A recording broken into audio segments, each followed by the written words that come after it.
Fascist Sheikh হাসিনার 15 বছর দীর্ঘ শাসন আমলে ভারত সরকার তার সাথে বিশেষ সম্পর্ক বজায় রেখে বাংলাদেশের গণতন্ত্রকামী মানুষের প্রতি কি কি অন্যায় আচরণ করেছে তেমন 10টা উল্লেখযোগ্য পয়েন্ট আজ আমি আপনাদের সামনে তুলে ধরব।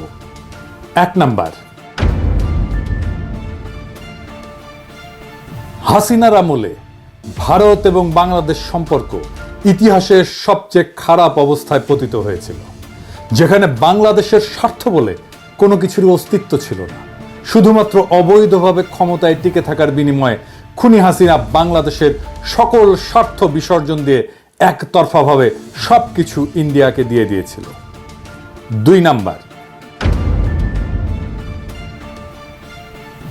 বাংলাদেশের জাতীয় সংসদের নির্বাচন সহ সকল ধরনের স্থানীয় সরকার নির্বাচন ব্যবস্থা ধ্বংস করে শেখ হাসিনা ভয়ঙ্কর স্বৈরতান্ত্রিক একদলীয় ফ্যাসিস্ট শাসন ব্যবস্থা চালু করেছিল। সেই ব্যবস্থাকে ইন্ডিয়া প্রতিবেশী দেশের আভ্যন্তরীণ বিষয় বলে প্রশ্রয় দিয়েছে এবং গণতান্ত্রিক এবং মুক্ত বিশ্বকে এমন অপরাধমূলক আচরণের বিরুদ্ধে কথা বলতে এবং প্রশ্ন তুলতে বাধা দিয়েছে। 3 নাম্বার পয়েন্ট, দমন পীড়নের মাধ্যমে ছলে বলে কৌশলে বিরোধী দলের অংশগ্রহণের সুযোগ নিঃশেষ এবং নিশ্চিহ্ন করা হয়েছিল। জনপ্রশাসন, পুলিশ, সেনাবাহিনী, বিচার ব্যবস্থাকে যথেচ্ছ ব্যবহার করে ভোট কারচুপি এবং জালিয়াতির মাধ্যমে বারে বারে নিজেদেরকে বিজয়ী ঘোষণা করেছিল ফ্যাসিস্ট আওয়ামী লীগ। আর শেখ হাসিনার সেই অবৈধ সরকারকে কে প্রথম স্বীকৃতি প্রদান করবে বা বৈধতা দেবে তা নিয়ে তীব্র প্রতিযোগিতায় লিপ্ত হতো ইন্ডিয়া এবং চীন। এক্ষেত্রে কর্তৃত্ববাদী চীনের সাথে তথাকথিত বৃহত্তর গণতন্ত্রের দেশ ইন্ডিয়ার আচরণের বিন্দুমাত্র পার্থক্য ছিল না। সরাসরি বাংলাদেশের আভ্যন্তরীণ রাজনীতিতে, ভোটের রাজনীতিতে হস্তক্ষেপ করেছে ইন্ডিয়া। অসংখ্য উদাহরণ আছে। 4 নাম্বার পয়েন্ট, বাংলাদেশের সংখ্যাগরিষ্ঠ মানুষের উপরে খুনি হাসিনার শাসনামলে ব্যাপক মানবাধিকার লঙ্ঘনের পক্ষে রাজনৈতিক সমর্থন জুগিয়েছে। বিশ্ব পরিমণ্ডলে অপরাধীর পক্ষে দাঁড়িয়েছে ভারত রাষ্ট্র। এর বিরুদ্ধে প্রতিবাদ করেছে, বিশ্ববিবেক জাগ্রত করার চেষ্টা করেছে আন্তর্জাতিক মানবাধিকার সংস্থাগুলো, যেমন Asian human rights commission, amnesty international, human rights watch, FIDH আর RFK হিউম্যান রাইটস ফাউন্ডেশন।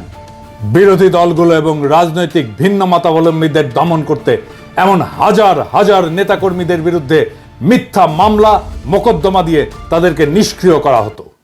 শুধু তাই না, গ্রেপ্তারকৃত বিরোধী নেতাকর্মীরা হেফাজতে নির্যাতনের শিকার হতেন। অনেকে কারাগারে চিকিৎসার অভাবে এবং নির্যাতনে মারা গেছেন। বিরোধী দলীয় সমাবেশ এবং আন্দোলনের উপরে সরকার সমর্থিত বাহিনী নিয়মিতভাবেই সংঘবদ্ধ হামলা করেছে এবং সকল ক্ষেত্রেই এইসব অপরাধীরা বিচার থেকে রেহাই পেয়েছে। আইন শৃঙ্খলা বাহিনী, বিশেষ করে র্যাব এবং পুলিশ অজস্র বিচার বহির্ভূত হত্যাকাণ্ড ঘটিয়েছে। ক্রসফায়ার বা বন্দুকযুদ্ধ নামের ঘটনাগুলোতে বহু বিরোধী দলের নেতা কর্মী প্রাণ হারিয়েছে। বিরোধী দলের নেতাকর্মী, সাংবাদিক, নাগরিক সমাজের অজস্র নেতাকর্মীদের গুম করা হয়েছে এবং এই কাজে নীরব সমর্থন জানিয়েছে সব সময় ভারত রাষ্ট্র। 5 নাম্বার পয়েন্ট, সাংবাদিক এবং মানবাধিকার কর্মীদের উপরে ডিজিটাল সিকিউরিটি অ্যাক্ট ব্যবহার করে হয়রানি এবং গ্রেপ্তারের ঘটনা অহরহই ঘটেছে। মুক্ত সাংবাদিকতা এবং মত প্রকাশের স্বাধীনতাকে কঠোরভাবে দমন করা হয়েছে। সরকারের বিরুদ্ধে সমালোচনা করা ব্যক্তিদেরকে গ্রেপ্তার করা, আটককৃতদের নির্যাতনের শিকার হওয়ার ঘটনা ছিল নিত্য নৈমিত্তিক বিষয় এবং অসংখ্য মানুষকে দেশ ছাড়া করা হয়েছে। মানবাধিকার রক্ষা করতে চাওয়া ব্যক্তি এবং সংস্থাগুলোকে নিয়মিত হুমকি, নজরদারি এবং প্রশাসনিক হয়রানির মুখোমুখি হতে হয়েছে। মানবাধিকার সংস্থা অধিকারকে বন্ধ করে দেওয়া হয়েছে।